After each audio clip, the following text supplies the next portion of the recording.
the place under fluorescent lights. They like to strap you down before you hit the heights. You wanna take your funky flower pattern tights, don't you think so? What you say to me? We're going to devote our energies to sports and gardening, all the cultural pursuits as far as they're concerned. In fact, we're going to put the goons to sleep. Meanwhile, we dig.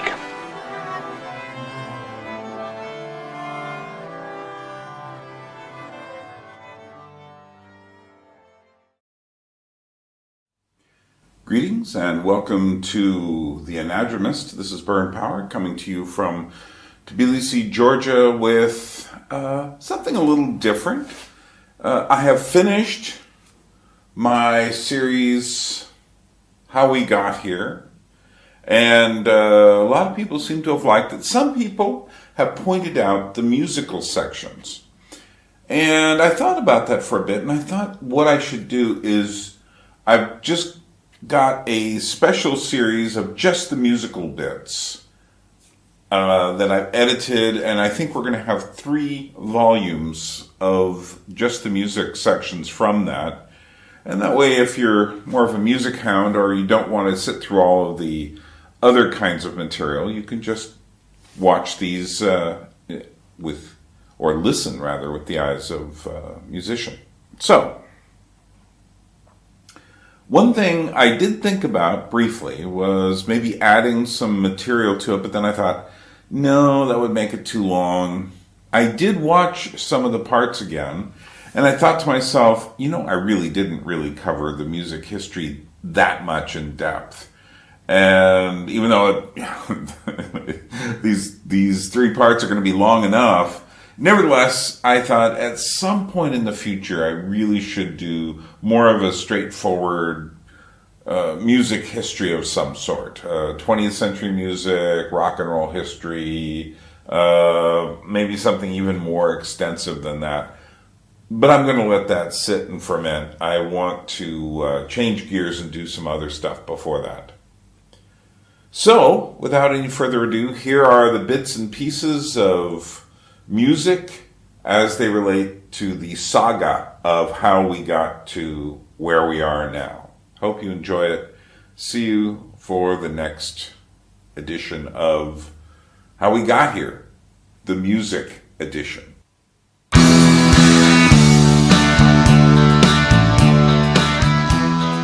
By the end of the 1950s, the propaganda arm of the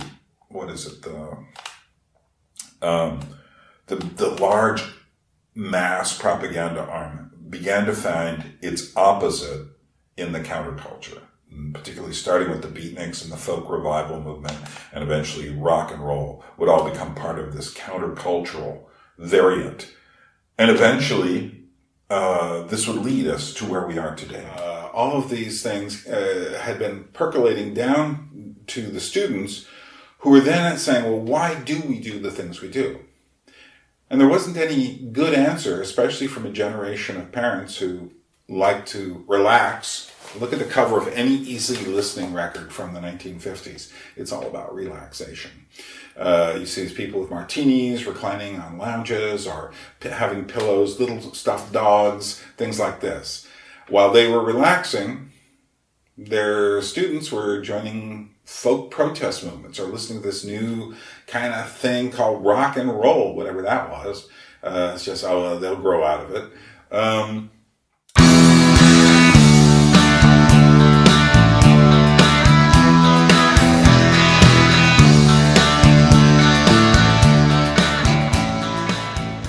Within a month of Kennedy's death, Bob Dylan, who had already recorded the Times They Are A-Changing album, which was in his folky protest mode still. Bob Dylan was invited to speak to a very left-wing gathering. Martin Scorsese documents this really well in his documentary about Dylan, No Direction Home. And he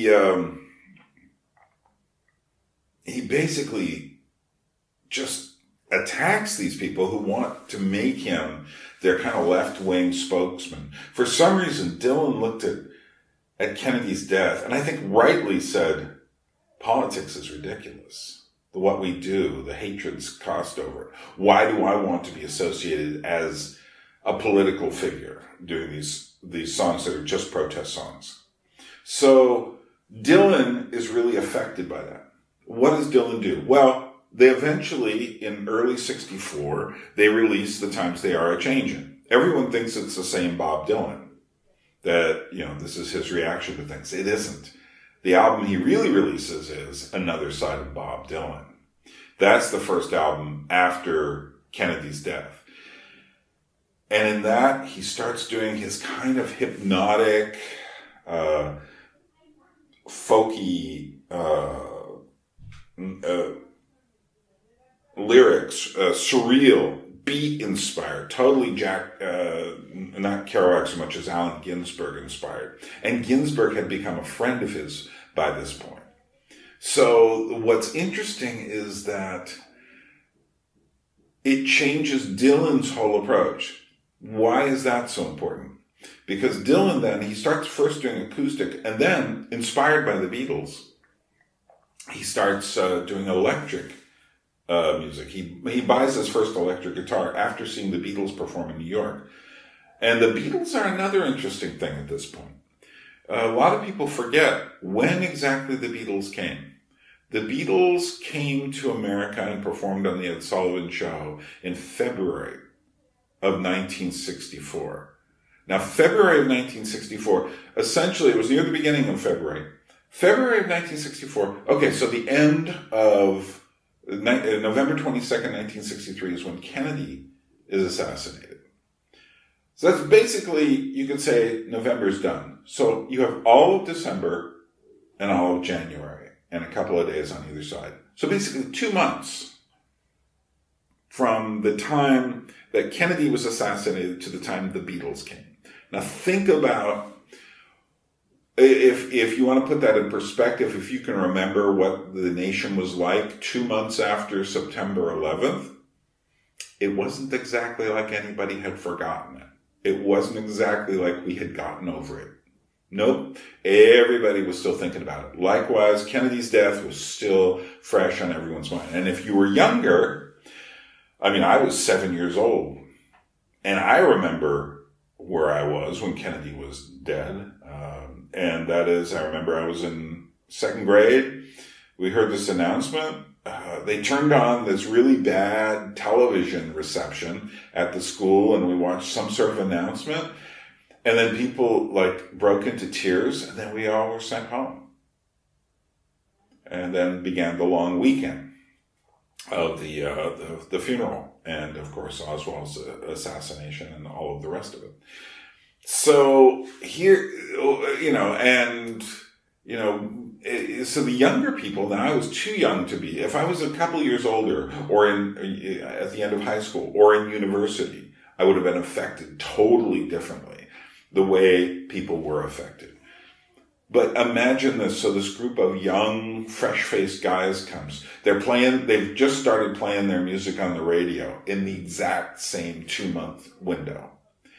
By the time the Beatles come, it is hysteria. Yeah, that's total psychological damage from Kennedy. Yeah, the Beatles have their own thing, but would it have been quite so hysterical had we not had this massive tragedy right beforehand where essentially everyone's lost their father, especially if you're younger? No, I don't think so. I think it only with those, you have to put those two events together. But here's the point about Dylan. In the beginning, the Beatles are singing, "She Loves You, Yeah, Yeah, Yeah, I Want to Hold Your Hand. It's Been a Hard Day's Night." Yeah, they're great songs, but they're not deep. Lyrically, you're not going to feed on those for that long. What happens? John Lennon and the Beatles meet Bob Dylan. Bob Dylan tells them, "You guys aren't really singing about anything." Dylan's already singing Mr. Tambourine Man. Dylan's already on the way to composing things like a Rolling Stone. And they're still singing, yeah, yeah, yeah. Not deep. The Beatles said, yeah, we got to get in with it. And they weren't the only ones. Everyone started to look at Dylan. All the musicians looked at Dylan and said, well, we got to start changing what we're doing here. So that's the difference between the Beatles in 1964 and the Beatles in late 1966 and certainly Sgt. Pepper's.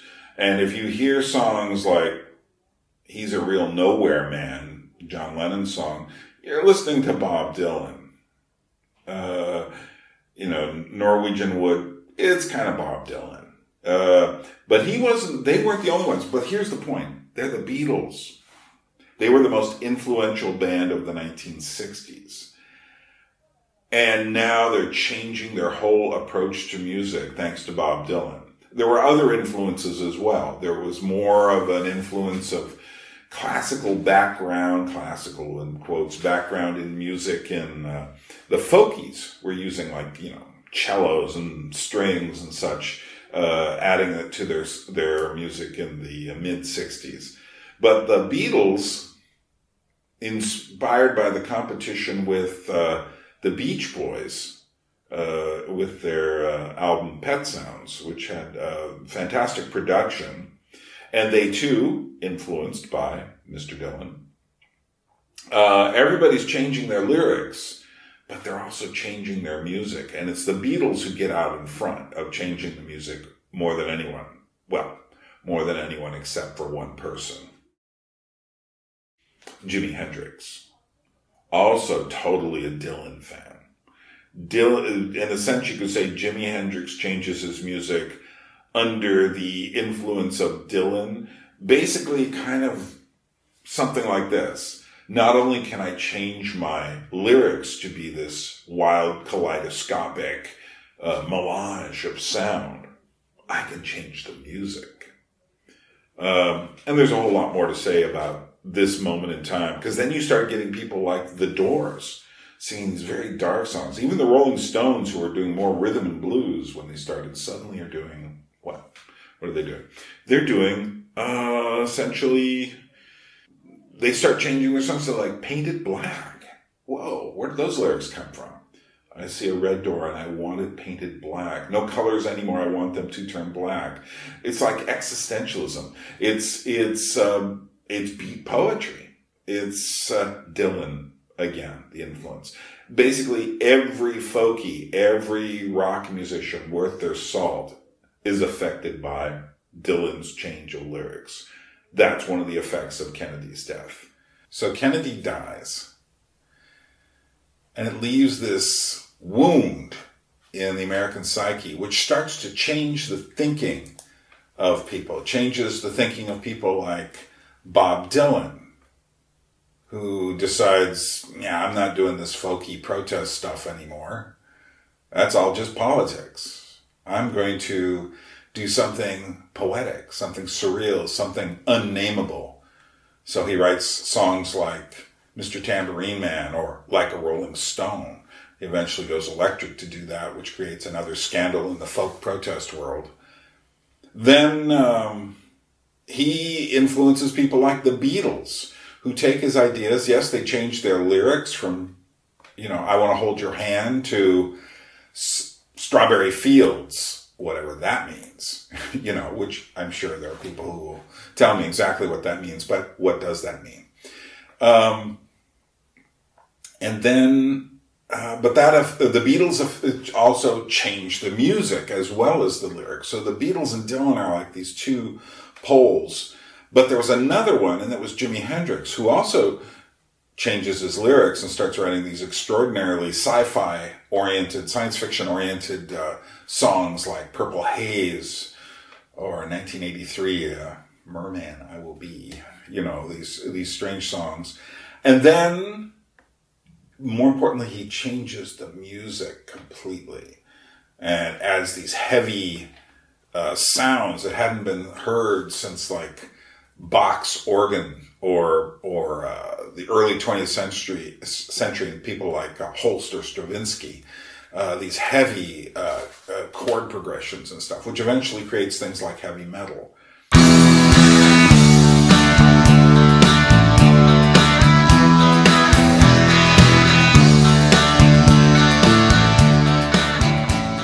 Then there were technological changes. We often think of, the space race. And I think it was Walter Cronkite who said, if it wasn't for the Vietnam War, we might have remembered the 60s for the space race. Now, there's something to that being said, but Kennedy's assassination changed too much for it to be that simple. But no, space was important as a hope, but I don't think it did touch that many lives in the same way that birth control pills did. And yes, birth control pills are a technology. So yes, it gave women some kind of access to a sexual life apart from pregnancy. I say some kind because even today, the verdict on what those little pills do to a body is still being questioned in many quarters. And plus, what happened at the beginning of the 60s when these pills started to be used is a technological device did indeed change the sexual ethics in America. Now, there was already the beginnings of a sexual revolution. We use that word, sexual revolution, and it really was a revolution. It's obvious in the 50s and certainly going back to the Victorian age that there was an undue prudishness in society. And so maybe these things needed to be turned over. Starting with things like Playboy magazine in the 1950s or the Kinsey Report, kind of treating sex scientifically. And I say that in quotes because Kinsey was about as scientific as, flat earthers are. I mean, really, all of his data was skewed. And if you look that up, you'll see it was like, no, he went in to prove a point he already believed in, which gave him the license to live any way he wanted. Oops. Nevertheless, that added to the bonfire. So did the pill, and the pill was like an accelerant. It was like adding gasoline to the fire. There was the Playboy aesthetic. There was a certain kind of cool that existed before the hippies, and it was typified by the Playboy lifestyle, but also by James Bond movies. It was kind of like, upper crust, you wear your, like a smart suit, the Rat Pack. You took advantage of sexuality. It was kind of something you laughed and tittered over, but it wasn't out in your face the way it was going to be by the end of the decade. But nevertheless, the sexual revolution was building steam and was going to, essentially the pipes were going to blow. Oh, there were so many other things, but let's get to the elephant in the room. And the elephant in the room is drugs. And the rock music was changing, but the rock music needed the accelerant of LSD in particular. The other drugs were there already in some fashion, particularly marijuana had been in the jazz world. So had heroin. I remember Jack Kerouac talking in one interview where he said, the drugs you shoot in your vein, those were the dangerous ones. Whereas he didn't think grass, marijuana, whatever you want to call it, weed, was that big a deal. However, one of the interesting things about grass was that it was something which was a euphoric and a hallucinogen. And hallucinogens became the order of the day. Meanwhile, back in Stanford, the LSD had been escaping the laboratory tests. And a good supply of it went to a little commune up in the hills near Santa Cruz. And that was Ken Kesey's compound, where they pickled themselves in this stuff in amazingly high doses. But what happens is they had this experience which was, wow, enlightening. Can you believe we thought the world was just this square, button-down place where it's really just like, wow, the doorways of perception was Aldous Huxley's phrase, and he was definitely a promoter of LSD experiences as spiritual experiences. So was Timothy Leary. Yeah, he really saw this as a way to find a spiritual experience.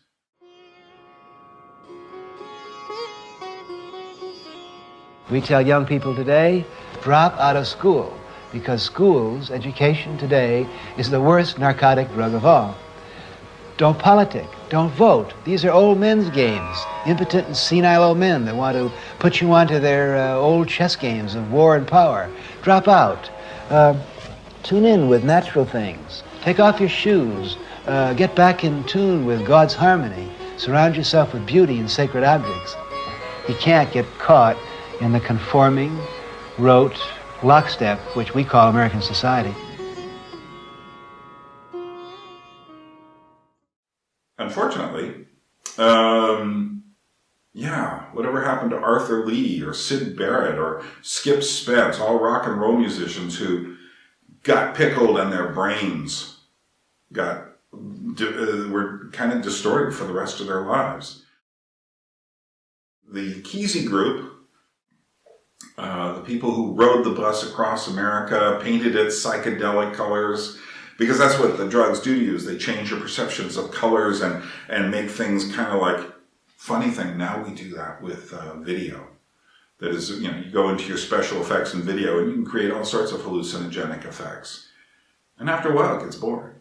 But these effects, what I've noticed is recently talking to people who have used LSD, shall we say, post Bill Hicks, the late comedian who used to talk about finding some sort of cosmic truth through acid. He basically set the template for a lot of people today, saying something like, yeah, life's a trip, and the only way to understand it is through this absurd thing, but it so opens you that what I've discovered is that people who take these trips, it's just like normal life, human relationships, all the stuff of daily existence, work, money, all this becomes pointless. And if it becomes pointless, that is kind of where we live. And it does become pointless. So you're waiting for the big wow, but without, how do you live in quotidian reality, meanwhile? That's the real question. How do you get through, as I think it was Walker Percy said, it was it a Tuesday or a Wednesday afternoon? It's just like, how do you face the horror of a Wednesday afternoon?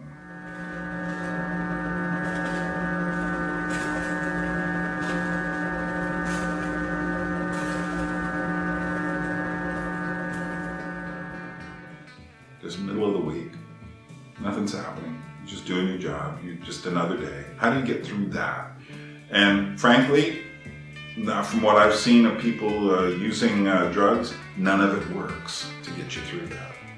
Because it so takes you out, it so gives you this thing that you can never, it's like these people are often permanently demented on this. Not demented, that's probably the wrong word. Affected is probably a better word. Although there's some dementia that goes on with very high doses.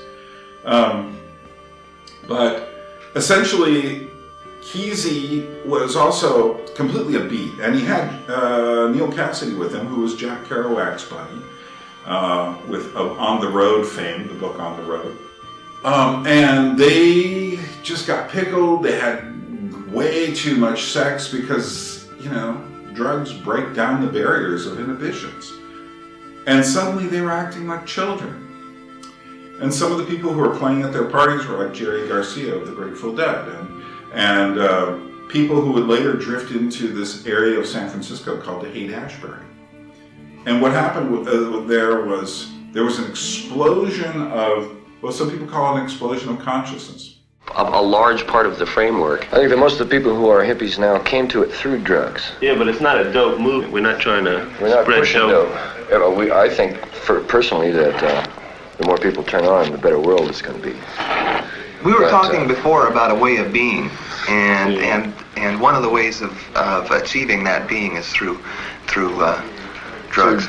Expanding your consciousness, changing yourself. But like most of us have given up to psychedelic drugs anyway. Yeah, right. Well, we've learned something from them, and now we're kind of playing around with that knowledge. And It was an explosion of creativity, certainly. When I think of the music that came out of there, when I think of the poster art, was incredible. It really affected me as a child, just to see all these colors and the images, which were often based on symbolist posters by someone like Alphonse Mucha. Or it was underground comics. Think of R. Crumb. R. Crumb took quantities of LSD and came up with his trippiest figures. These extended bodies and Mr. Natural and these crazy cute cartoon characters gone insane, essentially. And he always thought it was a nightmare. And he stopped using LSD relatively soon after that. But he used the experience to give him some sense of the absurdity of life. But the funny thing is that while it was a nightmare, other people had the same nightmare and loved his character. Keep on chucking the guy way back. It's just like this extended figure. You kind of get this with my hand here and the other hand way back here. And they're both in the same room, a couple of feet apart. But this is kind of what I'm talking about, this whole weird perception thing. But yeah, so underground comics erupted from there, which would eventually light a little fuse, which would, by the 1980s, begin to really affect comic books much more than just your standard Superman and such. They start to meld various parts of these together. And there was much more. But the point was, so they were having these experiences, that's one way to describe it, the acid trips, they were billed as experiments. And more people came to San Francisco. Particularly, I asked a friend of mine once, what do you think, he was a hippie, and he was there as a younger kid, teenager, older teenager in 1966, and he was there for the most serious part of the 60s in San Francisco. And I said, 1966, what did you think? And he said, amazing. Because that's when it felt like a community, and you kind of felt like you knew everyone involved with this weird experiment. And I said, 1967, Summer of Love, and he just kind of rolled his eyes. Why? Because that's when the media discovered it. And that's when it all started to go wrong, really wrong. And by the end of that summer, thousands and thousands of particularly teen and young 20-somethings were coming to Haight-Ashbury. Coming for the love-ins, coming for the free love and the grass. And they were also coming to be a part of, some of them were going across the water. Here's what's really interesting is many people think it was like, the 60s, there was hippies and there was love and then there was political action and people protesting. Well, those were two separate events. The Berkeley part was, that was where the protest was.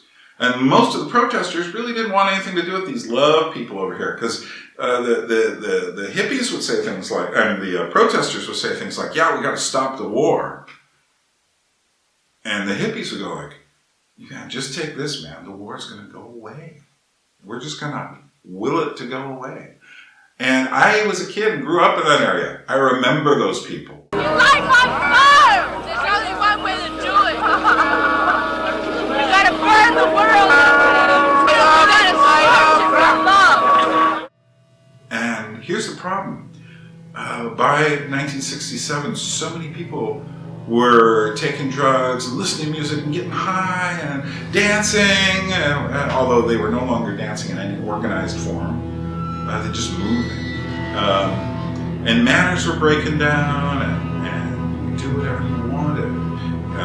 And communes were being formed, and Eastern religion was showing up, and the occult was coming back, magic was coming back, everything, but it was like children.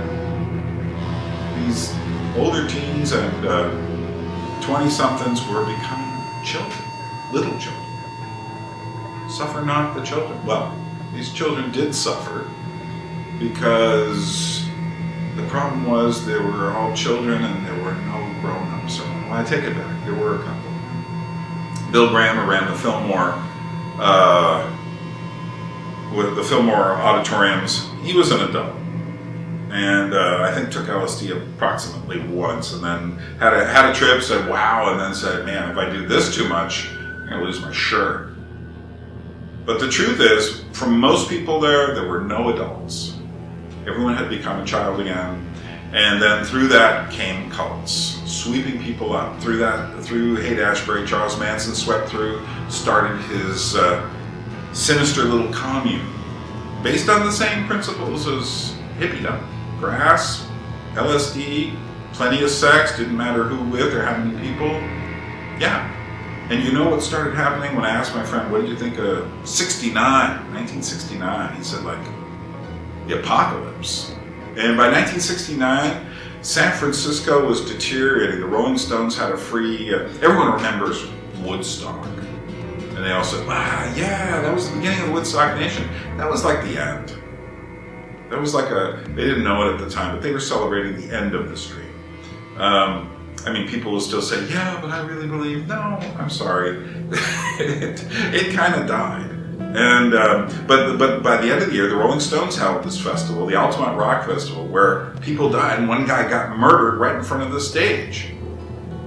And the funny thing is, I mean, in '69, that's when the Manson killings were. That's when, Anton LaVey published the Satanic Bible. That was a nice milestone. It was essentially a Bible for atheists who wanted to be really selfish and using Satan as a metaphor. But still, let's see, 1969, the Vietnam War just kept droning on. Oh yeah, Nixon was in office. 1969, yeah. 1970, 71. People started dying. People died at other rock festivals as well. I remember some guy I knew in 1971 told me he was up at a rock festival in Oregon and some body floated on the river near the rock festival. Oh, well, that's when, like I was saying, people started dying.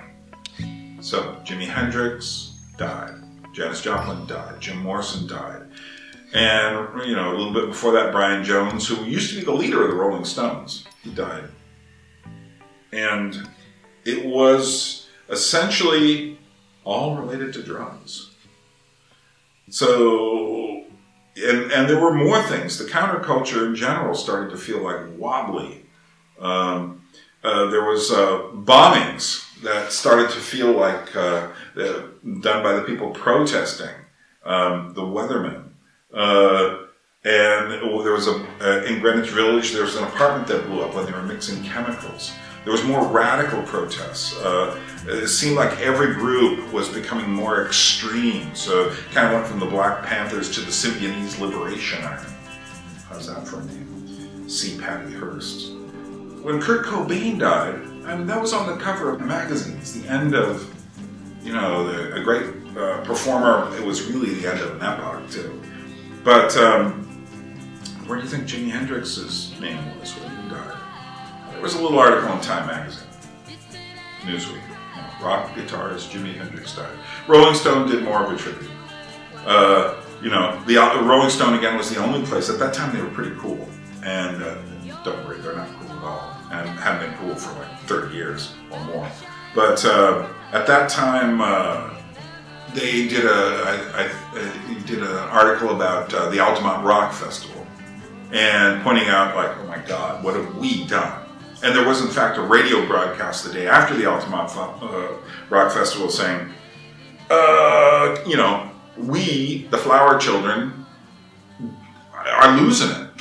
And that was exactly true. Hello. We have a group of people here in the studio, and we're going to talk about what happened yesterday at the Free Rolling Stones concert. At Altamonte, there was a miniature society set up of 300,000 and upwards people. It was supposedly a society of the new generation, the love generation, the brave new world, the children of the future.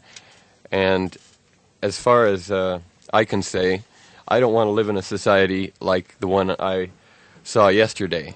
And we're going to discuss some of the things that we saw, and then we're going to open up the phone lines and have people call and give whatever comments they have, whatever things they saw, how they felt about the concert yesterday.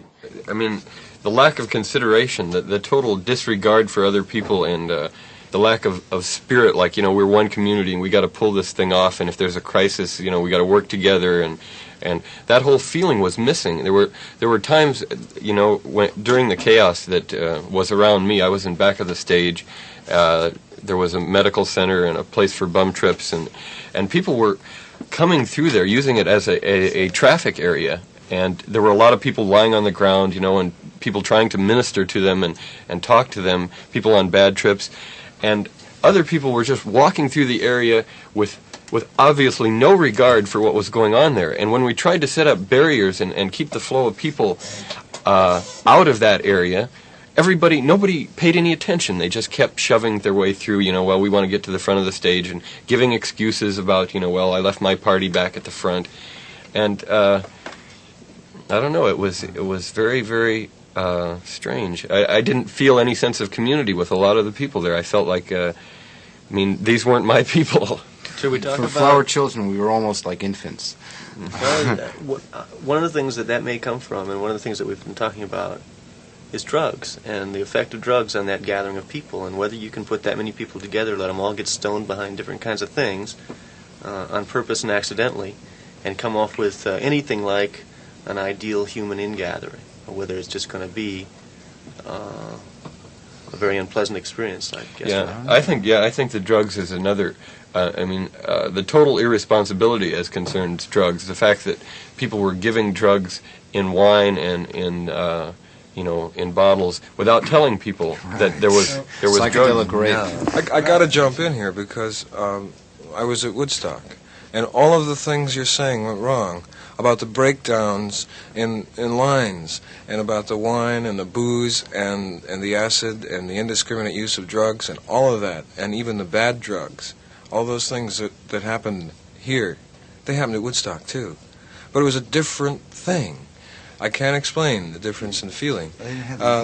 Coming in to this one, I felt the same way as I did at Woodstock. Coming into Woodstock, I was freaked. It was big. I was afraid. But then it got together. Well, what was the difference? That's what I'm trying to get to. And coming into this concert last night, I had that same good feeling that I had at Woodstock when it all got together. But this one never came together. It never got together to the point of a universal kind of thing that sparked inside of everybody and said, hey, you know, let's all get behind the spirit of this festival. And the spirit of Woodstock was a getting together in the way we're talking about it. The spirit of Altamont, I guess we're going to have to learn to pronounce it because it's going to be around a while. Altamont was you know, the hell with you, brother. You know, I want to see the Stones. The spirit of Altamont was, you know, I don't give a damn whether you've got a ride home or not. You know, I don't give a damn whether you're on a bum trip or not. I'm on my trip. You're on yours. As time went on, the rock journalists just absolutely refused to say anything like that. Why? They liked the music. And the music kept going. In fact, the music became big business. That's why it kept going. And eventually, well, it's funny. The media really hyped up San Francisco in the Summer of Love. They really hyped up, like, Woodstock. And they never gave an obituary when the whole thing started to go sour and die. So, if you came to San Francisco in 1971, which people were doing, you weren't in the same place. This was not the free love world. I mean, yeah, people were having sex, and yeah, there's still plenty of drugs around, but you know, nobody was taking LSD for a spiritual experience at that point, hardly. Everyone was essentially just getting high, dude. You know, and the 70s was a completely different kettle of fish. But I find it interesting as a point of collusion that we go back today and we remember the 60s, all the great things of the 60s. When in fact the 60s was a catastrophe. It was the psychic damage of World War II and Kennedy's death, among other things. There's a whole lot more to say. We could talk about, protests in the Czech Republic, the Czech Spring. We could talk about what happened in France in 1968. No, the 60s weren't a good time. The 60s, however, were an earthquake that changed everything.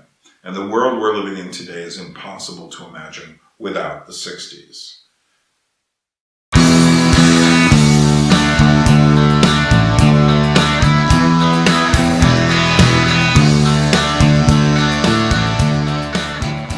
Sin and salvation was all part of the equation. It's the same with the blues or country music.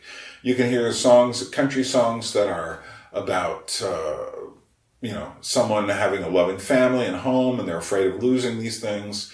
They believe in God, like Elvis Presley talked about. And then, on the other side of the coin, you have country songs and blues where suddenly it's like, I don't know, I've lost my soul. I'm a rambling man. I'm a hoochie coochie man. But it's all still in the context of this larger society. It's still in the context of sin and salvation. After World War II, these things became more superficial. And by the time of the mid-1960s, they were very superficial indeed. I would say nominal Christianity was the order of the day. And so when the hippies came along and the other people, the New Left and such, and essentially blew up the moral foundations within their own lives and the manners, it seemed very seductive. The images of dancing people in the park and people acting like children and saying like love, and this indiscriminate use of the word love became essentially, it was like honey. It was sweet. It seemed like a good, sweet, seductive thing. And people began to, people didn't stop doing drugs because the hippies got burned out. People didn't stop having sex because the hippies had problems with free love. Oh no. Everything changed. Drugs continued, like I said, to be a problem. Sexuality continued to be a massive problem, when it wasn't the same kind of problem prior to the 1960s. And one could say, well, yeah, that's because they were all doing it wrong and they were hypocrites and such. Well, now, often the word hypocrisy has changed. So what used to be hypocrisy is a person who said, I live by these standards, and acted differently. But now, it's more like this. Oh, you say there are moral standards. That's why you're a hypocrite. Because you try to live by moral standards. That's why you're a hypocrite. That's been the more recent definition of hypocrisy. And people occasionally will harken back to the older definition when they really want to make a point. But the more recent definition is you say you have standards, look at how you're living, you are a hypocrite. There are no standards, so you should live for yourself. And that's where we are today. People believe in living for themselves, which is sad. Just sad beyond words, living for yourself. I can't find a more minuscule reason to live. And that's the point about losing meaning. Meaning went from, there is a God in the world who created human beings. And people in different cultures had different versions of their religious ideas. There was always a reason why we were here in some way. To suddenly there being no reason, or whatever reasons we had were kind of flimsy. They were all hypocritical in the new sense of the word. And so people essentially gave up. And what you find in the 1960s is lots of philosophical questions were being asked in the 1960s. But in the 1970s, was looking out for number one. Me. And that's why Tom Wolfe called it the me decade, the me generation. That's what the 70s was all about. It became about me. And one could argue it's been about me ever since. I'm the only person who matter. And I need to care about that. Now, things have changed a bit, and I would say that the current farther left philosophies have started to emphasize the collective again, but in very strange terms of what group identity you have. And yet at the same time, they're still completely infected with me. Everyone says, I define myself. Oh, really? Do you define yourself? You think you do. It isn't until you understand you don't that you can actually get some sort of true image of what yourself is. When you realize how affected by other people and the media you are, then you can start to get some glimpse of who you might be. So, meaning suffers. You can see this. The early 70s was an extraordinarily dark time. So, there were some people, like I said, still going to San Francisco. And I remember seeing these people come, but increasingly it became a lost dream. If you were in 1972 in, say, Marin County, just north of San Francisco, you might go to a freeway on-ramp and see maybe 20 or 30 people hitchhiking up north or down south. I remember watching one guy as a kid. He was sitting there, cars are going by, and he was just like, and he was kind of scruffy looking, more scruffy than me. He was kind of scruffy looking, had dark hair, kind of stringy hair, and a dark beard. Was wearing just a white T-shirt. It looked kind of grungy. And every time a person would pass, he would just like go, just blow, just completely rail on them, just completely trash them. Finally, someone stops to pick this guy up. I know because I was hitchhiking at the same place as like a 16-year-old or a 17-year-old. Finally, someone stops to pick this guy up. And as when they stop and open the doors, he goes like, "It's about time." Well, that kind of gives you a little story which can serve as a metonym for the larger period. The good vibes were off. People weren't picking people up anymore. It was getting tougher and tougher. The hitchhikers would disappear from the on-ramps by about 73 or so. Why? Well, there were a lot of reasons. One was the vibes were different by 73. Another is some people were getting picked up hitchhiking and being left on the side of the road dead that's when, in the period from, say, 69 to 73 or so, there were like 5 maybe active serial killers in the San Francisco Bay Area picking people up, mostly women, and killing them. Yeah, it just didn't seem so safe anymore. If you listen to the music of the times, there was some very dark music. Particularly, it's interesting because of this, like I said, certain aspects of the civil rights movement just felt like they failed. And there were songs like Smiling Faces. Sometimes they don't tell the truth. Or Sly and the Family Stone, his album, Thank You for Talking to Me, Africa. Very dark, slow, brooding funk song. And there were a bunch of them at that time. Grail Marcus kind of gets into this period in his book Mystery Train. He's got an essay in there where he talks about the change. He's talking about Sly and the Family Stone in the essay, but it's the change in the environment. It went from these songs like Respect, which, the great Aretha Franklin song written by Otis Redding, to the title track of There's a Riot Going On from the Sly and the Family Stone album. The timing on that is 0:00. In other words, there's no riot going on. There's no change going on. There's nothing going on. And that was his uncharacteristically down beat. I mean, Sly and the Family Stone was known for being like one of the most up organizations ever as far as music goes. If you watch his performance at Woodstock, he's like the god of energy. And it's, I want to take you higher, and getting everyone to raise their hands. It's just, it's breathtaking, really. But by the early 70s, there was a sense it's failed. Or as Pete Townsend once called the 70s, the fall of the Roman Empire. There was a sense of purpose to what was going on in the 1960s. We're changing something. We're asking questions. There were so many songs about searching in the late 1960s. But that dried up by the early 1970s.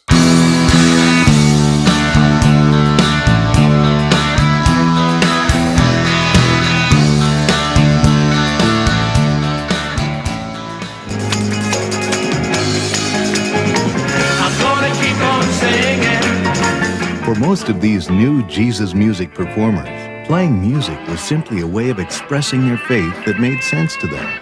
I was sitting in the front seat.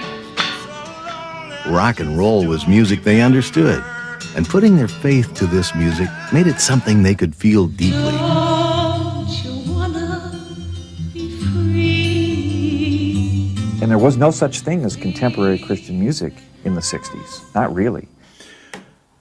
And briefly, there was a moment when there was a new kind of music that seemed like it might develop in interesting ways. We saw Larry Norman, and he was very interesting because he didn't fit the mold of so many of these new Christian singers. He would often put out an album that seemed on the surface to be secular, and yet had a lot of other things going on in it. He wasn't afraid to make statements about whatever he thought about, not just the same Jesus loves you message everywhere. There was also the Maranatha Ministries from Calvary Chapel, and they started putting out albums. I remember the first one we kind of ate up. In fact, we started singing some of those songs. And that, however, was a problem, that those songs were going to start drifting. We actually invented all sorts of songs. If you hear a couple of songs on this, video, those songs actually come from ministries north of San Francisco that had not been influenced by the Los Angeles scene yet.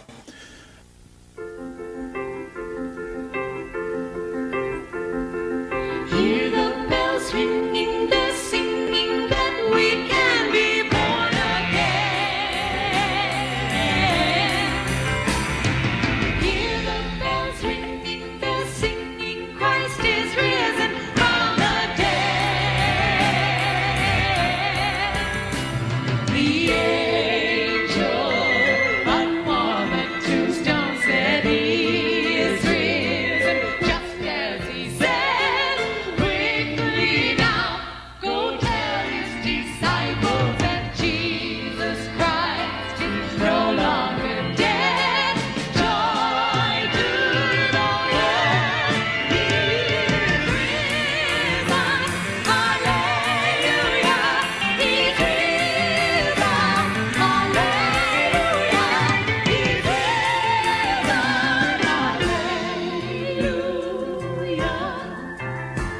Hallelujah.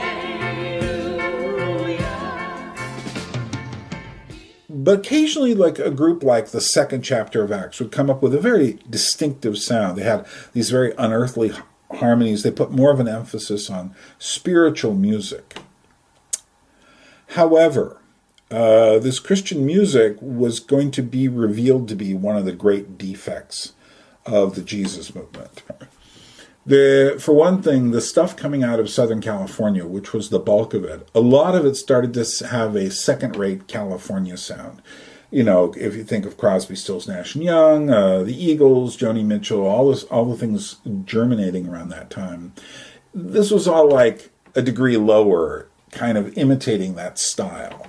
It wasn't terrible. Some of it was actually quite good, but it just didn't have a spark of authenticity. I think north of San Francisco, where we weren't so influenced by that stuff, we actually had more interesting music. We just didn't record ever. We actually had one of the last remaining folk cultures in America. But there was an increasing commercialization. Eventually, the Maranatha people started putting out albums of praise songs. Don't get me started talking about the curse of praise songs in the Christian churches. But even worse, they had praise songs turned into strings, which essentially is just easy listening music by any other name. And you've fallen all the way into the commercial gutter at this point. You're just making product. And eventually this all leads to CCM, contemporary Christian music. I just call it commercial Christian music. And there were charts, and essentially it becomes just a musical propaganda arm of the evangelical churches. And even the second chapter of Acts ends up doing like these albums of hymns, which are just, I mean, the production is just so overblown and overdone. It's like they've lost all the the musical and spiritual depth they had, it becomes this glaze. And that, unfortunately, is the history of so much of that music, which then enters the churches as these terrifying praise songs, which just repeat over and over and over on the basis of the fact that people can't remember things anymore. And just like they need sound bites in their news, they need short verses that they can sing over and over and over in order to worship God.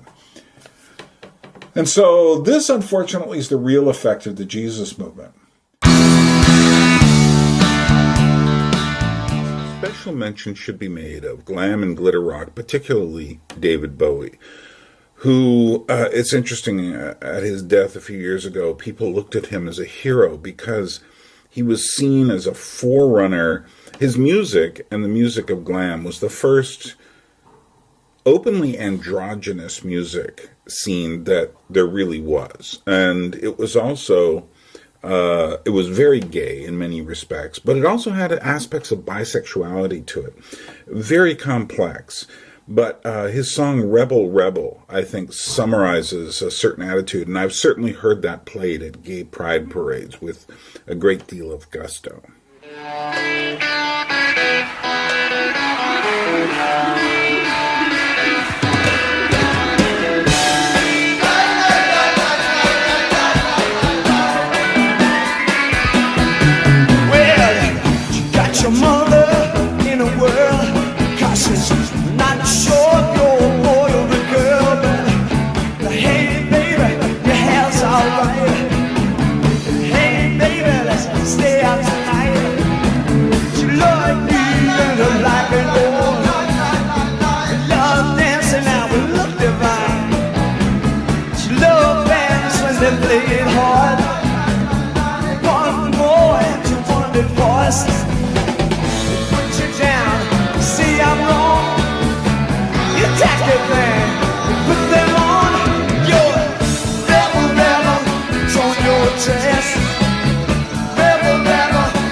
As we were talking about the 70s last week and the changes, it's interesting, the music went from searching to just being big business music. Bill Graham called the kind of concerts that people started to perform in the cement factories, these huge arenas where you would go sometimes to see a massive group like Led Zeppelin, the Rolling Stones, the Who, or you'd go to an all-day festival where lots of other groups trying to vie their way. But you go to these big, huge concerts. I never went to one because, well, for reasons I'll eventually explain in another episode, but I was outside of that loop at the time, and kind of gladly so. Although it would have been interesting to go to one of these huge events. I did go to concerts of a similar nature later in the 80s, but I didn't do that in the 1970s. And I'm glad I didn't go to see some huge arena to see Peter Frampton play his songs with his vocoder, little device in his mouth. That would have been strange.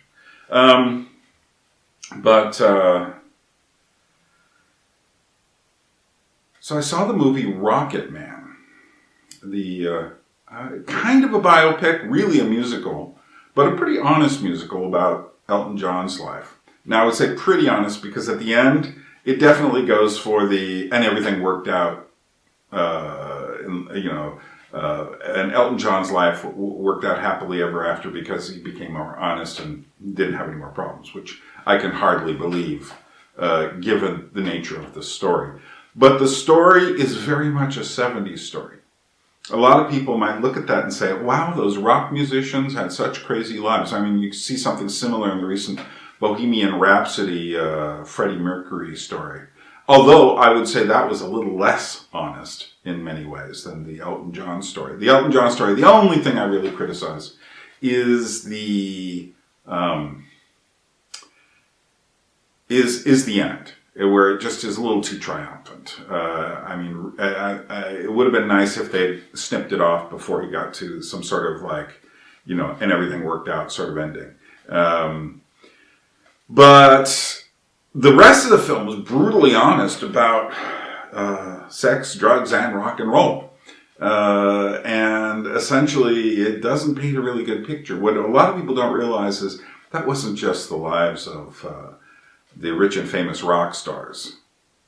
That was the 70s. The 70s was an era of extreme excess because, like I say, the moorings had been pulled out and, in a sense, the boat was floating away from the shore, and the boat was what we were all eventually going to be on.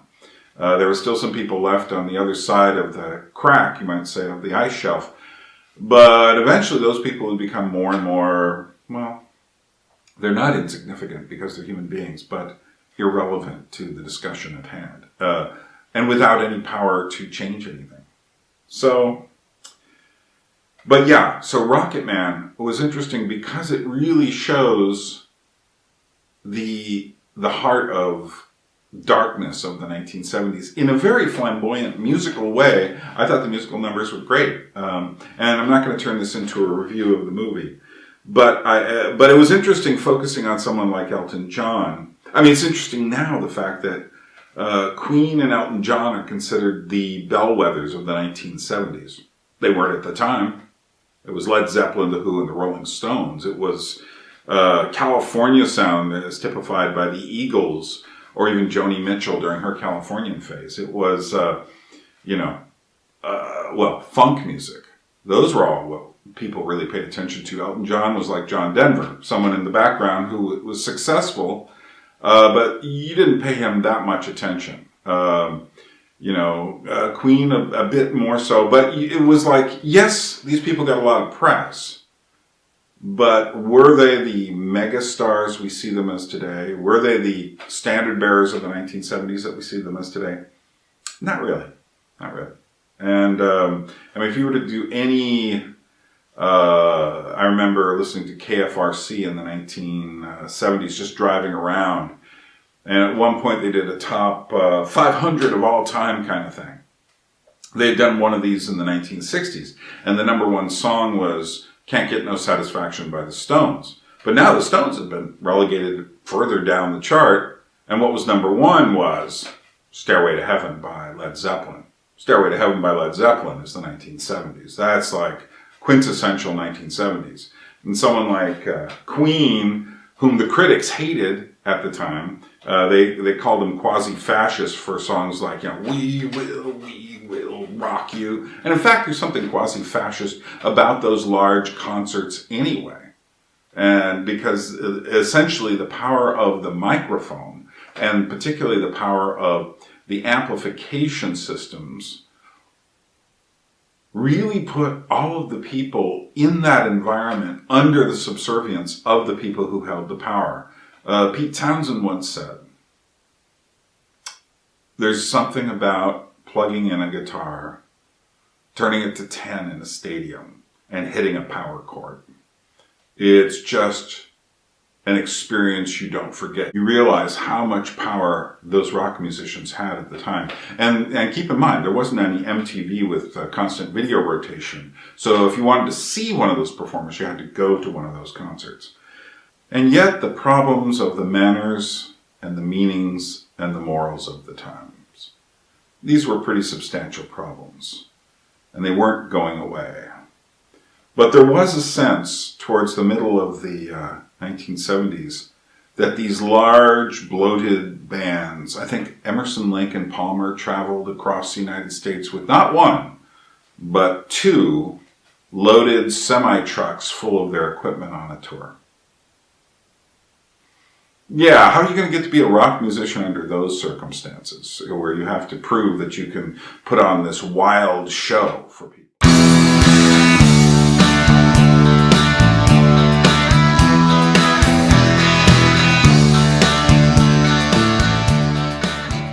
The South Bronx, which was doing so badly, having hemorrhaged all of the people who kind of held the communities together, who had a chance to leave, so they left. Oh, good for them. Meanwhile, the poorest of the poor were left behind. I had a friend, the South Bronx had turned into a large black ghetto, but not entirely large. I had a friend who lived in the South Bronx. He was white, kind of a remnant of the older Jewish culture that had been there.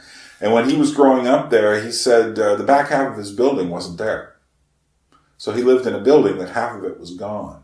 And that was common. I remember a friend of mine who also was Jewish and grew up in the South Bronx, drove me through kind of a tour of the South Bronx neighborhoods with a friend and just gave us this tour. And we had to be very careful if we stopped too long with the car he had borrowed at an intersection, because people would start rushing up to us. And fortunately, my friend was from the South Bronx, so he was the kind of guy who really could not be intimidated, you know. But yeah, it was a wasteland in the 1970s, and landlords were burning buildings down to get the collect on the insurance money. So it was in this urban wasteland that rap music was born. It was started with, you know, some equipment stolen from off, as we say in New York, it fell off a truck. You know, some equipment, shall we say, fell off a truck and then was used for house parties and street parties. And it was in this environment where we had a couple extra turntables and amplifiers that, you know, the idea of taking the B-sides, the instrumental B-sides of certain funk and soul records and whatnot became an important thing. And it was actually started by people. There were people who had Jamaican connections because they were doing this kind of thing in Jamaica. It's the way that poor people can make music out of other people's music. So in Jamaican, it was called toasting, and, you know, where you rap over lyrics, and it became rap music. By the end of in 1979, you had the first huge rap hit, which was the Sugar Hill Gang's Rapper's Delight. And then you had other, you know, Curtis Blow's The Breaks. Eventually, by the early 1980s, you had Grandmaster Flash and the Furious Five's The Message, which is the first song that's like, you know, maybe I'll play. Let me give you just a quick sample of the lyrics from The Message, and you'll get an idea of how dark it was.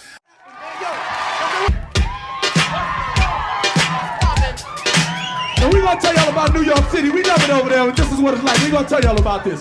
We got broken glass everywhere. People pissing on the stage. You know they just don't care. I can't take the smell, can't take the noise. Got no money to move out. I guess I got no choice. Rats in the front room, roaches in the back. Junkies in the alley with the baseball bat. I tried to get away, but I couldn't get far, cause a man with a torch repossessed my car.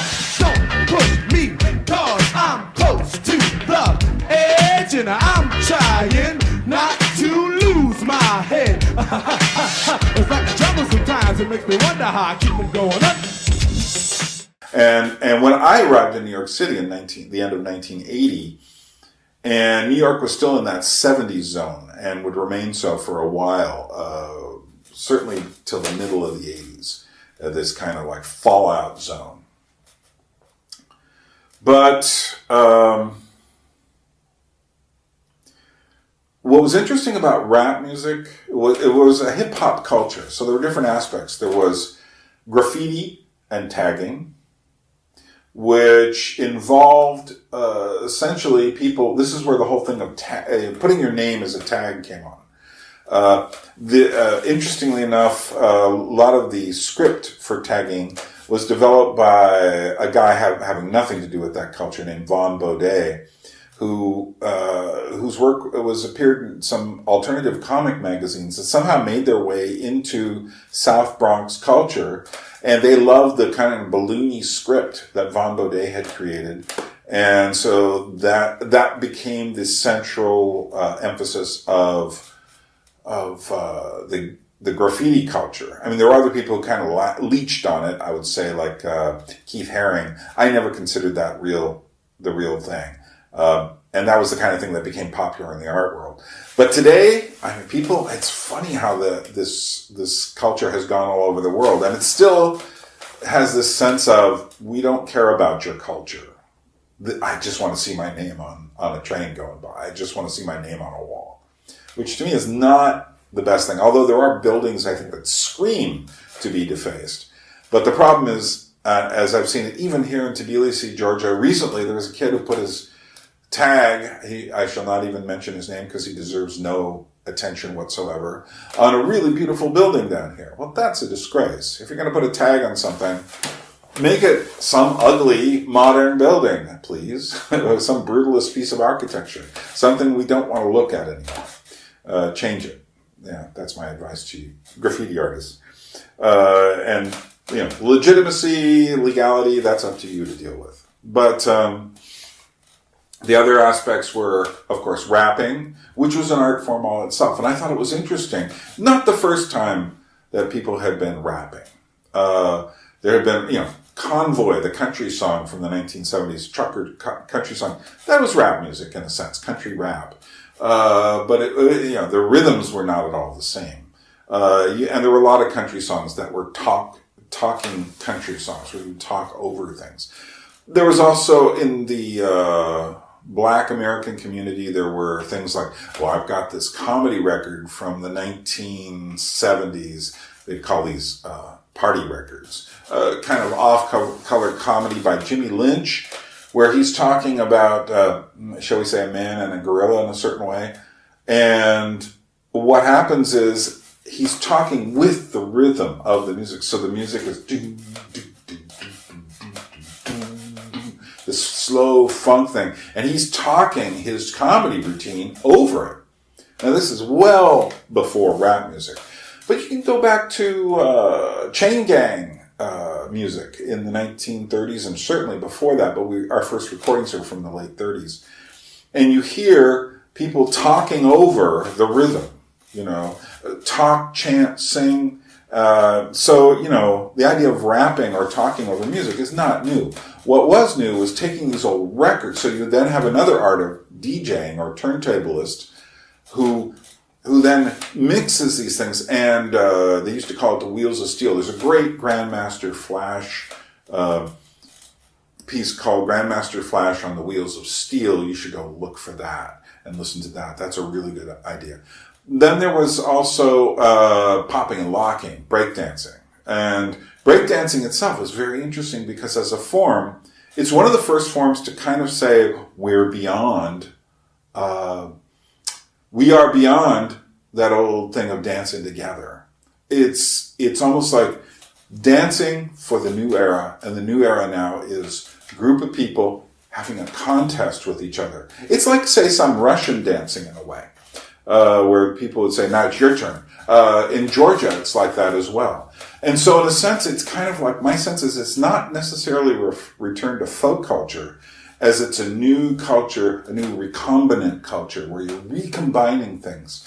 It no longer, originally this was about the South Bronx, but eventually rap music and breakdancing and the rest of it would spread throughout the world. And that's a fascinating thing all by itself. And of course, among the rappers and b-boys and b-girls and whatnot, there was a great respect for horror films. I remember talking to a guy back in New York City, worked at a bank, smooth black guy, used to come into this record store I worked at. And we had a great talk. We were both Christians and such. As soon as I mentioned Texas Chainsaw Massacre, he was like totally on that and had no problem with it. He understood it. That is to say there was something that connected. So I feel like some kind of aesthetics, and you can see this in later rap music, particularly with groups like Cypress Hill, pay a lot of tribute to kind of a horror aesthetic, particularly in their Temple of Boom album, which really feels like a horror movie soundtrack. But that's getting ahead of ourselves. Rap music, though, it's the music of a decayed world. And it's the music of people who have no other means of making music, who don't play instruments because instruments cost money, and because they've long since passed out of a culture that has instruments. They live in poverty, which is one reason I think that rap music is translated around the world to so many people, because they see that there's something in it that they can do, and it doesn't require a lot of money to do that. And so you can do that in India or China or Japan. You can do it in New Zealand among the Maoris, or you can do it in South America, or you can do it in France, or you can do it in Germany, or you can do it anywhere. And so it's a style that has really gone around the world to become, rather than a new geographic folk style, it's become a new tribal style.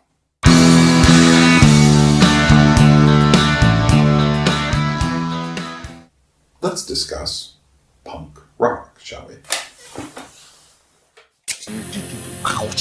We could blow this place apart if we wanted to. The speed, the intensity. Sticking your finger in a socket, you know?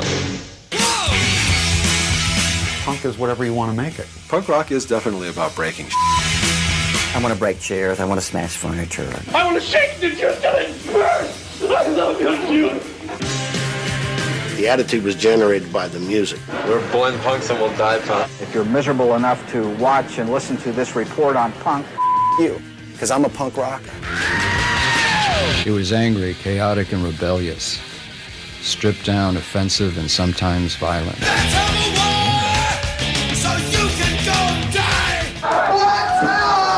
It was an anti-movement. It's kind of an instinctual reaction to the things that oppress you. A rock revolution begun the old-fashioned way. With blood, spit, guts, and loud, fast songs on guitars some could barely play. How much did you guys rehearse for this show? Nothing at all. We haven't played in a month. Punk started as an attack on the soft and sensitive hippie culture. All those hippies. Only people you could rely on were your other punk friends, and everyone else could just like... And it turned into an all-out audio assault on overproduced corporate rock of the 70s. First of all, was punk rock even important? I say that because at the time, there were people I met who didn't think it was important at all. Well, they didn't really know what it was, for one thing. And there were a lot of misconceptions. By this time, well, the media had already kind of smeared the word hippie around, so no one knew what that meant anymore.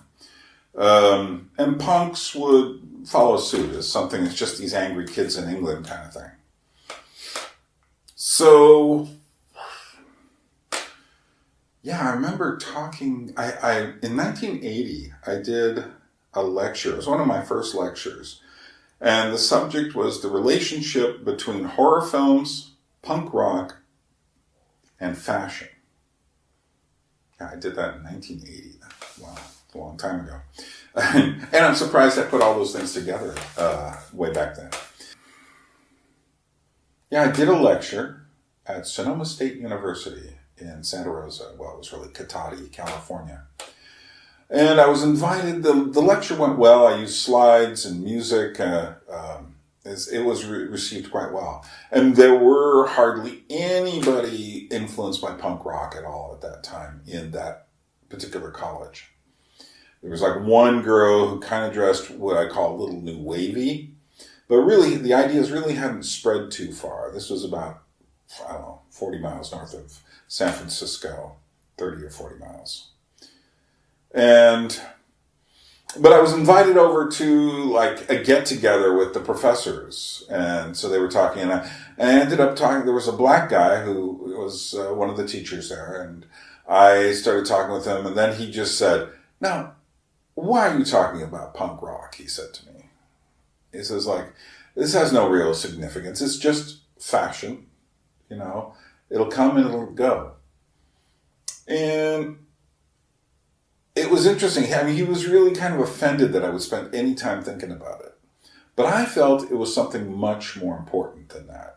I mean, I even, later, a friend of mine went and saw Os Guinness somewhere and told him I'd been working on these things. And I love listening to Os Guinness speak. I read his book, Dust of Death, when I was at L'Abri in 1979. Actually, I think I read it before I got there.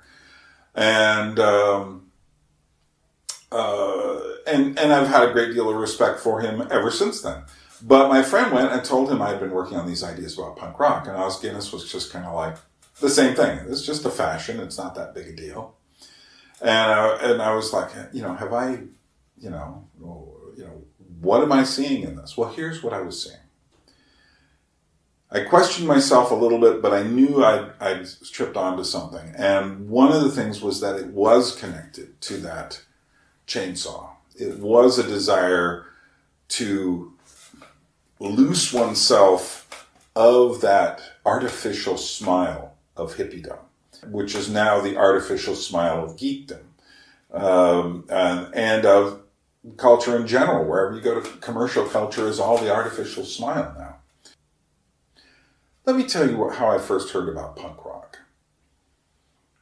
It was, I believe, in 1976, around the time of the Jubilee.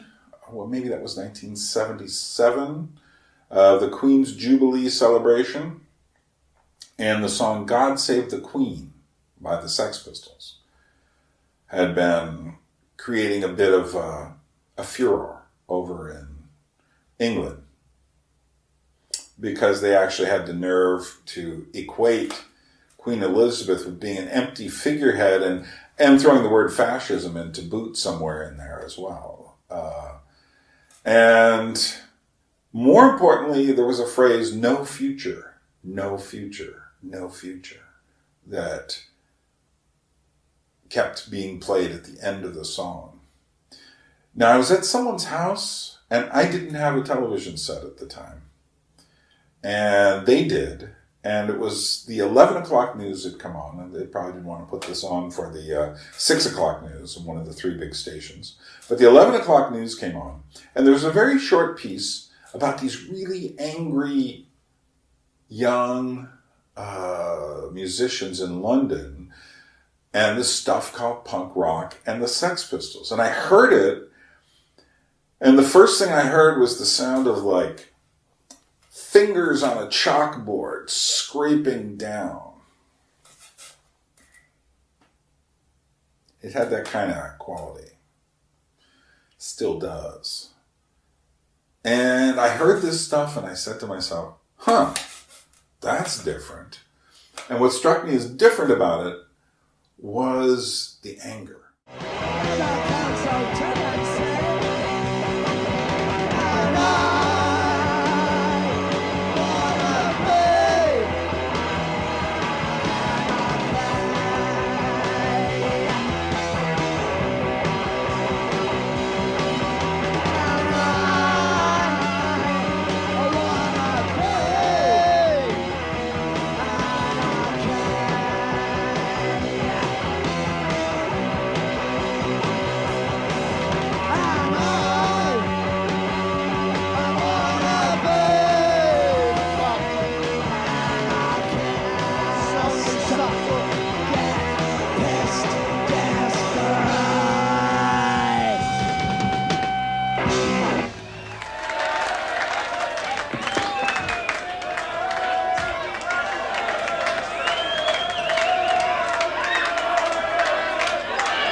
I've loved music since I was young. Not really young. I think I started about 11, 12 years old. And I just happened to hit that period in the late 60s at that stage where all these changes were happening, which is where my musical consciousness wakes up. So what happened to me as a child was by 1970, I could already see that the music had changed and become more commercialized. And so I was 15 years old, and I felt a sense of betrayal that the music, suddenly we were listening to like the Archies singing Sugar, Sugar, and the Carpenters and the Jackson 5, which were just, didn't seem as meaningful and relevant as, I don't know, that stuff at the end of the 60s. And I'd never believed in the hippie ideology, never taken drugs. I was much more interested in the ideas and also the roots. I by that time I'd discovered blues music and classical music and all sorts of other things. So music became really important to me. Anyway, then I became a Christian through this Jesus People group. A long story. We won't go into it. But they never said I had to get rid of my rock records, but I kind of did. I just decided these things weren't so valuable. Believe me, there were times later in my life where every time I'd buy one of those records over again, I would just kick myself for having gotten rid of them. Same with my comic book collection, which I didn't get rid of again because anyone suggested it. I actually wanted to buy my mother a birthday present, and if I'd kept all those perfect, mint-condition, Silver Age DC comics, I probably wouldn't have any real financial worries right now. That's life. So, but as soon as I heard punk rock, I immediately said, that's something I can relate to. Now, like I said, I was a Christian. And I knew I wasn't going to bring the record home and play it in this somewhat communal situation I was living in. So what I did instead was I was working in a bookstore at the time and had a little cassette recorder player. And I bought a copy of the cassette and I would listen to it there. And I devoured the first Sex Pistols album over and over, listening to it. And it started to give me thoughts about what does this mean? One of the things that really struck me was that the rage in the music. Now, I did not feel this rage myself, but I heard that rage and I said, ooh, there's something different about that. And you can still hear it. I mean, God Save the Queen is obvious. Anarchy in the UK is another one. If you really want to hear a song today that will simply, no matter what you believe today, whether you think you're conservative or left-wing or whatever, that will just simply make your back straighten out and go, oh, listen to the song Bodies. Take that song seriously. It is an absolute milestone in rage. Basically it's about a girl named Pauline who actually has an abortion. I think John Lydon tells a story about how she actually had the baby with her or the fetus with her after an abortion, or something crazy like this. I may be getting it wrong at the moment. I should do my homework, but my books aren't with me. So, do you notice the plaid though? I've gone plaid. I found this old it's really bad plaid. It's not nice cotton. It's like some sort of stretchy fabric, which is why it looks kind of behind me. But I like the plaid, so I'm going with plaid for a while here. And I'm in color. I just decided to do that. I guess I look a little less pasty because I've been out in the sunshine. So, anyway, it's about a girl who has an abortion. And, it's brutal. The first line is, she's saying to the baby, Bodies, I'm not an animal. Which is like, what is that? It's like the mother saying, just because I had an abortion, I'm sorry, but I'm not an animal. Okay. The next chorus is the father, who is just, I can't even repeat the lines. They're just so scabrous. And Johnny Rotten literally is going animalistic. And he's screaming to the bodies. You can almost see this pile of dead baby bodies. And he's screaming to the bodies, Bodies, I'm not an animal. And the last thing you hear in the song is the baby, like on this pile, you might say, screaming, Mommy, I'm not an animal. It's just brilliant, and it so captures the contradictions of modern life. It's like everybody accusing each other of being animals or being just like evil and whatnot, and at the same time, everyone trapped in their problem.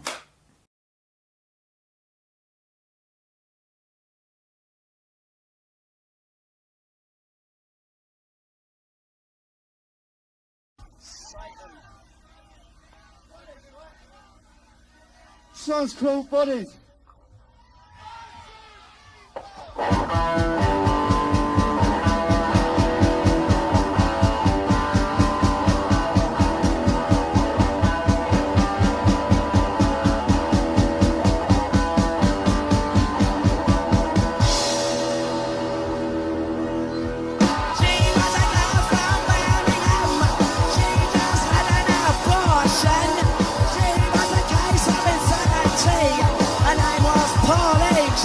tree.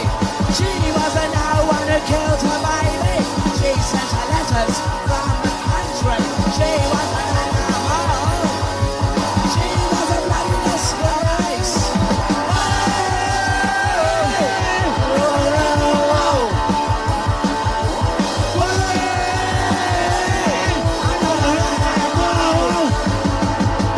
Dragged on a table in a factory, illegitimate place to be. Die little baby in the lavatory. Die little baby screaming.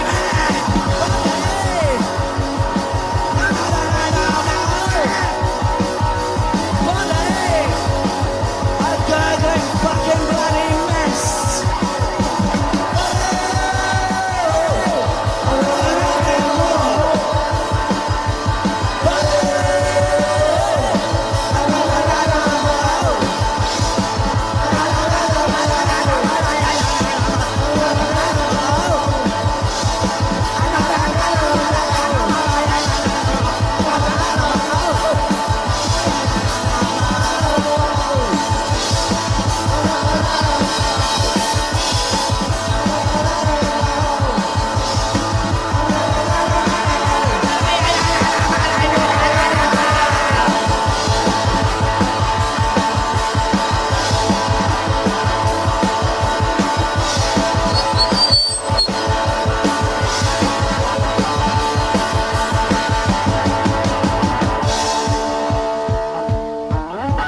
Fuck this and fuck that.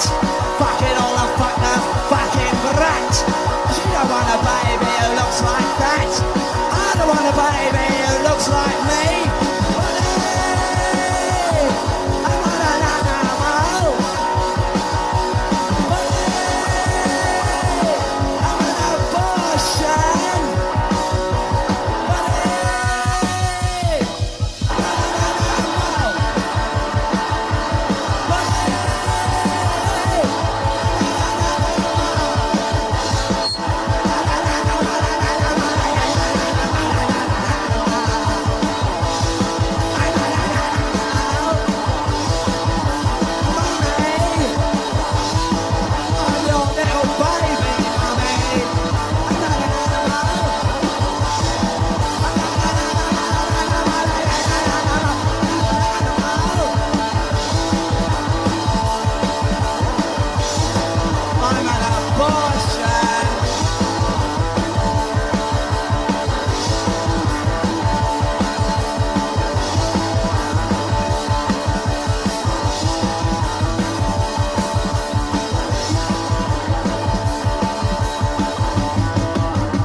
But the Sex Pistols, here's what I've since discovered about the Sex Pistols and about that punk rock and what was unleashed during that moment. It's the first time in history that rage ever shows up in music like that. That just incoherent, bellow, scream of rage. It does not show into the music. There's a slight prehistory. It's kind of like there are screams in garage rock in the 1960s, which I really love garage rock. There is the Iggy Pop moment, and he's the one who kind of starts to inject that rage. Iggy really doesn't like the hippies and has made a point of that many times. He just considers them completely phony, not living in the real world. Not that Iggy didn't do drugs, and not that Iggy wasn't totally sex, drugs, and rock and roll himself. So there you are. The contradictions continue. But then there's, you have other bands that are getting louder. But I think the real thing that Johnny Rotten and the Sex Pistols do is they add rage to the music. And the music shows it, and of course the voice shows it. And by the time you get to, say, Nick Cave, who's from Australia, in a group called The Birthday Party, singing Fingers Down the Throat of Love, and it sounds like he's just vomiting after that. It's just, oh.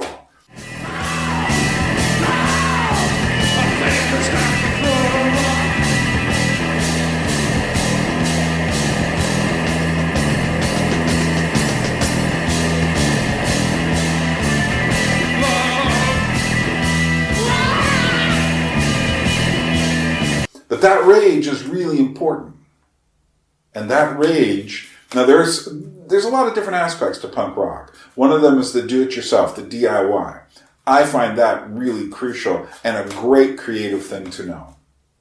That you don't have to sit around trying to go through the official means of doing something, which in America at the time was to try to get a hit record through one of the big record companies. But today it might be, trying to get funding from, some sort of grant or even crowdfunding.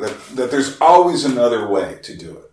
You can always invent things. I mean, that's what the Texas Chainsaw Massacre showed me too.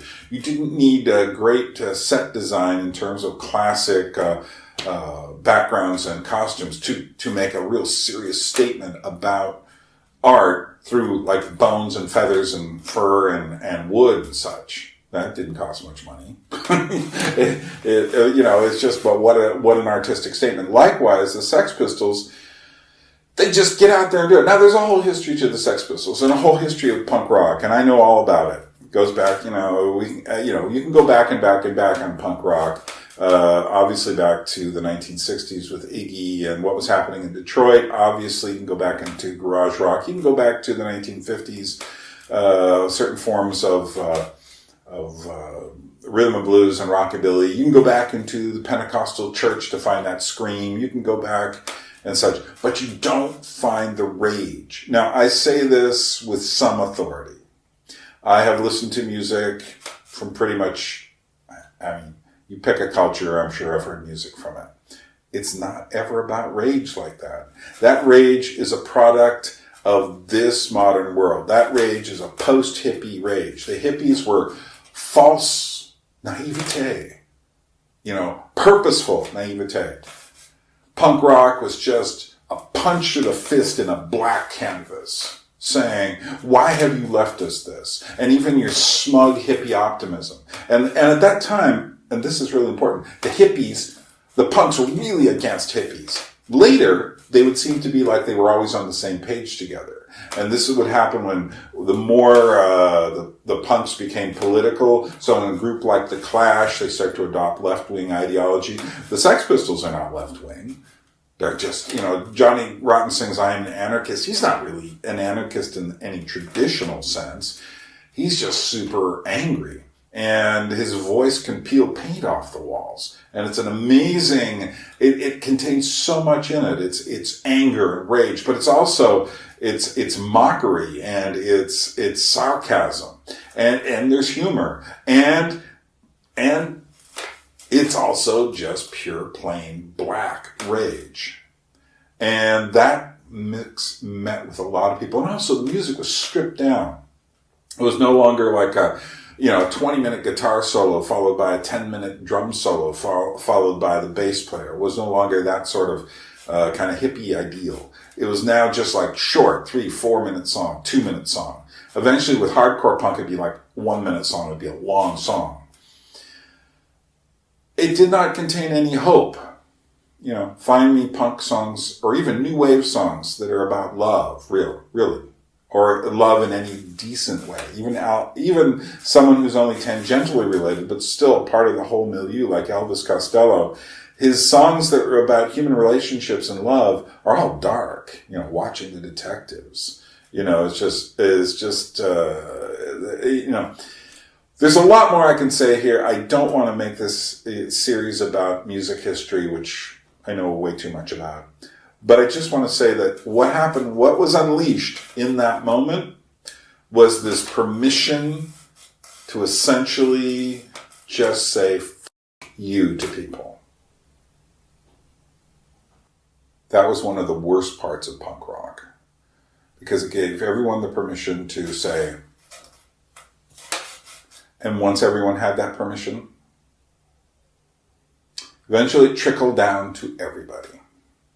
So we live in a world now where, just go online, watch a YouTube video that someone disagrees with, look at movie reviews that someone disagrees with. People will just pull out their absolute condemnation of others without thinking.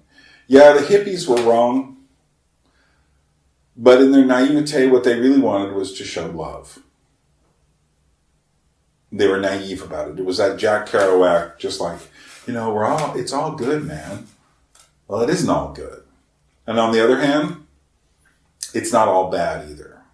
There are no punk rock songs about beautiful flowers. And there really should have been. But then again, they wouldn't have been punk rock in that sense. There's much more to say, but essentially I think what we see by the end of the 1970s is several doors have been opened. One, we've got a mechanical culture that's opened up through disco.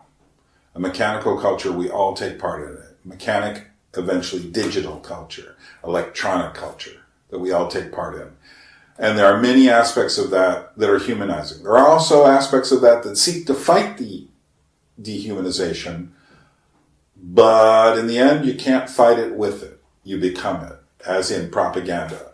When we fought propaganda, we became propagandists. And when you fight dehumanization with the tools of dehumanization, you become dehumanized and you spread further dehumanization.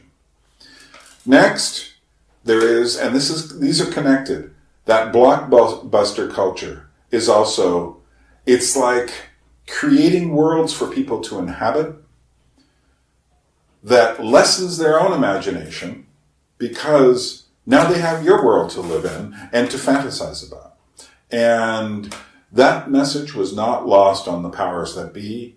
And in the end, it's got some serious problems with it, which we will eventually discuss.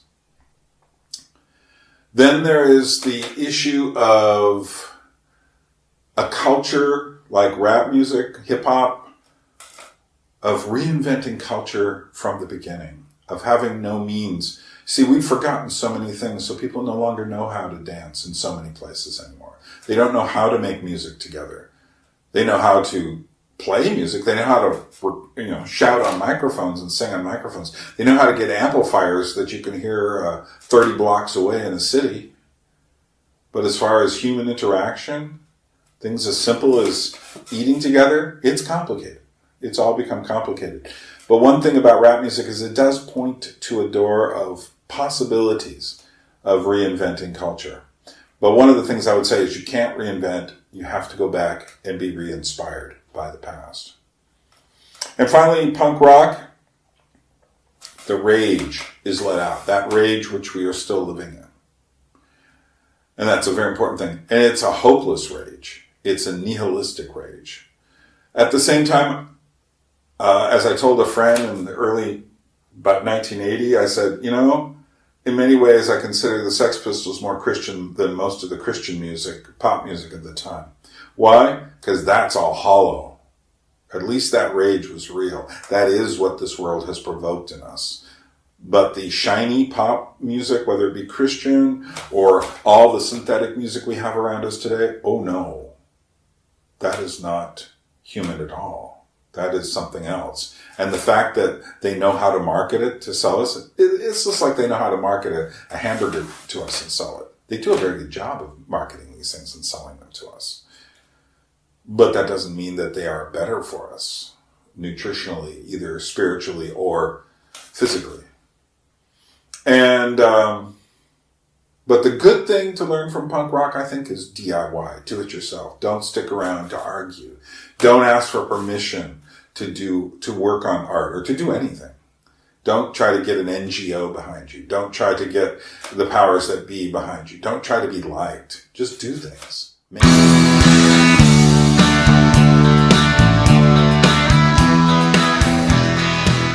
A people without history is not redeemed from time. For history is a pattern of timeless moments.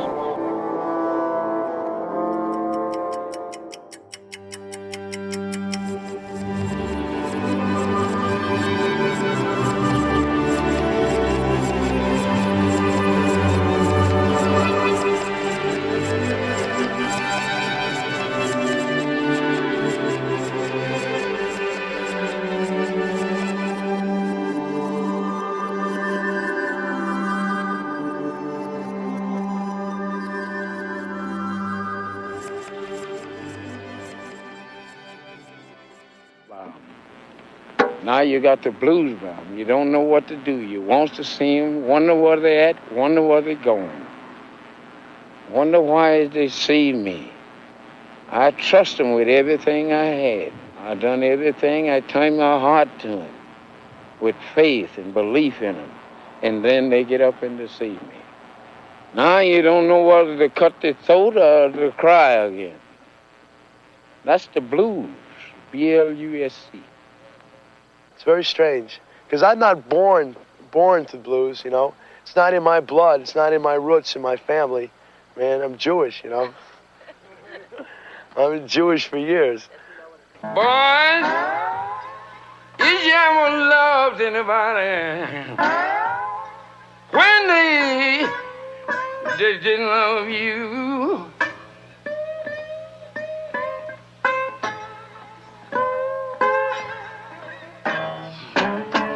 if you ever loved anybody, yes, yeah, when they didn't love you.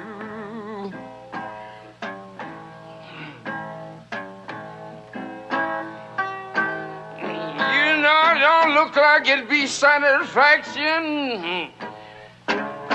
Don't care what in this old world you do.